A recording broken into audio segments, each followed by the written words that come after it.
ఓం శ్రీ గురుభ్యో నమః.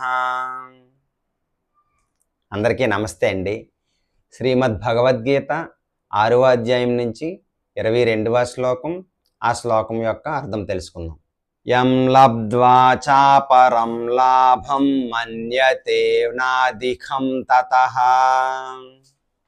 యస్మిన్ స్థితో న దుఃఖేన గురునాపి విచాల్యతే.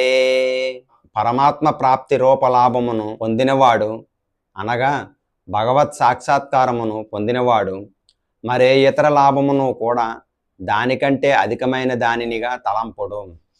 బ్రహ్మానందానుభవ స్థితిలోనున్న యోగిని ఎట్టి బలవద్దుఃఖములను చలింపచేయజాలవు.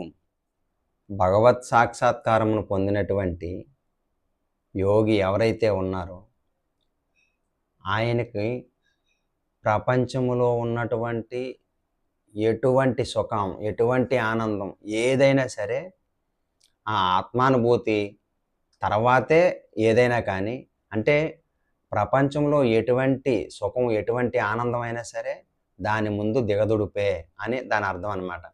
తర్వాత ఇంకొకటి ఏంటంటే ఆయనని ఈ ప్రపంచంలో ఈ భౌతికమైనటువంటివి లేకపోతే ఎంతటి కష్టమైనా ఎంతటి దుఃఖమైనా సరే ఆయనని చలింపచేయజాలవు. అంటే అతను అలాంటి వాటికి, అంటే అలాంటి ఎంతటి బలమైనటువంటి దుఃఖం, ఎంతటి కష్టం ఎలాంటిదైనా కానీ ఆయన చలించడనమాట ఇలాంటి వాటికి అన్నింటికీ కూడా.